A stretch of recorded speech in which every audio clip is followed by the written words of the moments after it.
Hello అండి, అందరికీ welcome back to కొత్త రుచులు.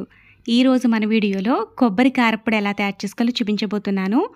కొబ్బరి కారప్పొడి కమ్మని రుచితో చాలా బాగుంటుంది. ఇడ్లీ, దోశ, ఉప్మా లాంటి అన్ని రకాల టిఫిన్స్లోకి సూపర్ టేస్టీగా ఉంటుంది. వేడి వేడి అన్నంలో ఈ కారప్పొడి వేసుకు తింటే ప్రతి ముద్ద కూడా కమ్మగా ఉంటుంది.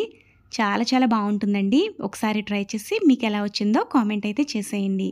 అలాగే ఈ వీడియో కనుక మీకు నచ్చితే లైక్ చేసి ఇలాంటి మరిన్ని వీడియోల కోసం కొత్తగా చూసేవాళ్ళైతే ఛానల్ని సబ్స్క్రైబ్ చేసుకోండి.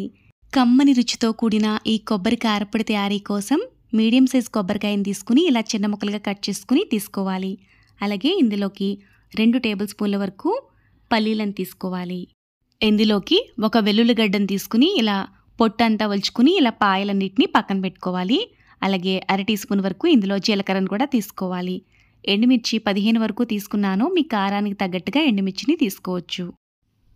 ముందుగా రోట్లోకి 1/2 టీ స్పూన్ వరకు జీలకర్రను వేసుకుని దంచుకోవాలి. ఇక్కడ జీలకర్ర మరీ మెత్తని పొడిలా కూడా చేసుకోక్కర్లేదు. ఇలా కచాబచా దంచుకుంటే సరిపోతుంది. ఇందులోకి వెల్లుల్లిపాయలను కూడా వేసుకుని కొద్దిగా ఇలా దంచుకోవాలి.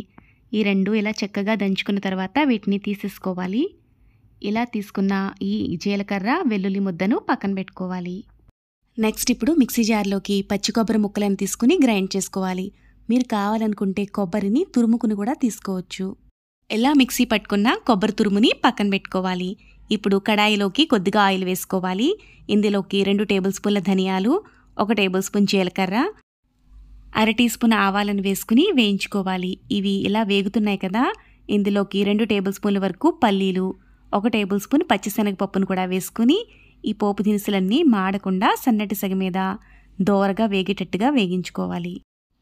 పోపు దినుసులు వేగిన తర్వాత ఇందులోకి 15 వరకు ఎండుమిర్చిని వేస్తున్నాను. స్పైసీగా కావాలనుకుంటే ఎక్స్ట్రా 4-5 వరకు ఎండుమిర్చిని వేసుకోవచ్చు. కొద్దిగా కరివేపాకును కూడా వేసుకుని కరివేపాకు, ఎండుమిర్చి ఇవి క్రిస్పీగా అయ్యే వరకు వేయించుకోవాలి. ఇలా పోపు దినుసులన్నీ బాగా వేగిన తర్వాత వీటిని ప్లేట్లోకి తీసుకోవాలి. కడాయిలో కొద్దిగా ఆయిల్ ఉంది, సరిపోతుంది. ఇందులోకి ముందుగా మిక్సీ పట్టుకున్న కొబ్బరి తురుమును కూడా వేసుకుని కొబ్బరి తురుము పచ్చివాసన పోయే వరకు వేయించుకోవాలి. ఇలా సన్నటి సెగ మీద కొబ్బరి తురుముని దోరగా వేయించుకోవడం వల్ల కొబ్బరి తురుములో చెమ్మ లాంటిది ఏమన్నా ఉంటే పోతుంది. ఇలా వేయించుకుని చేసుకున్న కొబ్బరి కారప్పొడి మనకి 20 రోజుల పాటు నిల్వ ఉంటుంది. ఇందులోకి 1/4 టీ స్పూన్ పసుపు పొడిని వేసుకుని సన్నటి సెగ మీద మాడకుండా ఈ కొబ్బరి తురుమంతా డ్రైగా అయ్యే వరకు వేయించుకోవాలి.